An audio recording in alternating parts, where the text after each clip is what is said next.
All right, let's bring in Roland Martin, host of Roland Martin Unfiltered. He's a Texas native. Roland, this is an important story. Not everybody's been following it. Everybody in Texas has been following it.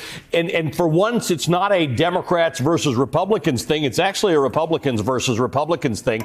Ken Paxton is a character. I don't know what other words. You probably got better words for who he is than I do. But this is a guy. Some other words. Yeah, I mean, this is a guy who's had the microscope on him for a long time. You got people like Ted Cruz, Steve Bannon, Donald Trump, who are all on his side and say he shouldn't be impeached. You've got a lot of prominent Republicans who say if you do not impeach him right now, this is going to be bad for everybody's political career. What's your take on what's going on?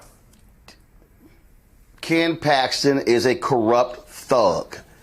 I need people to understand. This man was indicted in 2015 for securities fraud.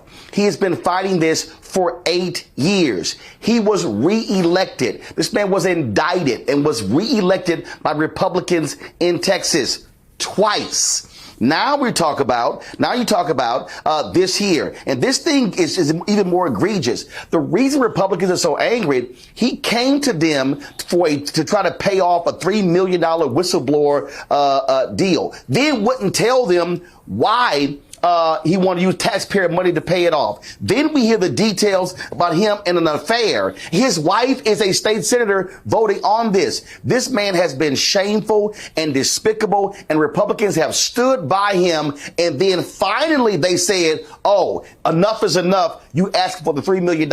We got to sit here and impeach you. And so I don't give them lots of credit for this if they go through with it, because they have tolerated his thuggish behavior for all of these years. So let's be clear. It's not actually about his thuggish behavior. It's the idea that there was a settlement, and Ken Paxton is so brazen that he asked the public purse, the Treasury. He asked that the settlement be paid for by the government. And that was the bridge too far for some Republicans in Texas, not all the other things that he's done.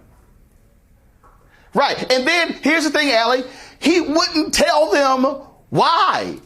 And it was like, okay, whatever, just pay it. And so he was so brazen. He was so arrogant with it. And it's no shock that Donald Trump and Ted Cruz and Steve Bannon are standing by him, because they are shameful and despicable as well.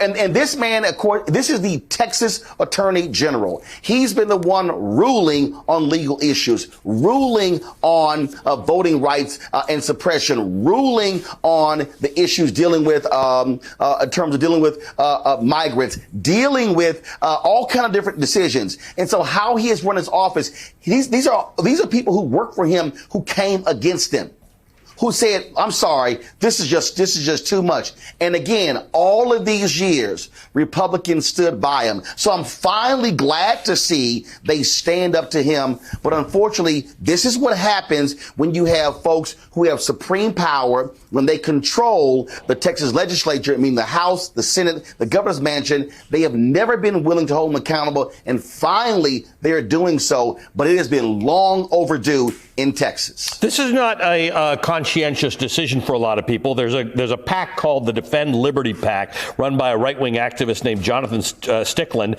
who has said, quote, he told Steve Bannon, anyone that votes against Ken Paxton in this impeachment is risking their entire political career, and we will make sure that is the case. And of course, that we meaning Ted Cruz, Steve Bannon, Donald Trump, Ronnie Jackson, who used to be the White House physician. There are a whole lot of people saying if you impeach Ken Paxton, your political career as a Republican in Texas is over. So it's a bit of a racket going on here.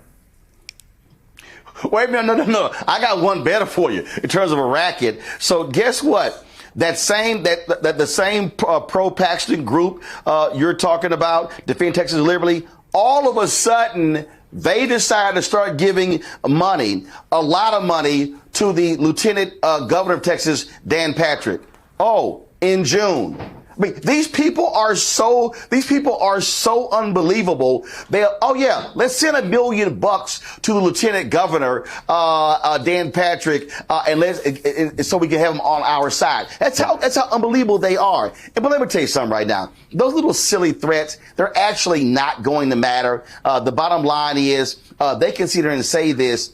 But if I'm voting for impeachment for Ken Paxton, I go before the voters and say, and again, if I'm speaking as a Republican and they try to attack me, I'm saying I am a conservative, fiscal conservative Republican.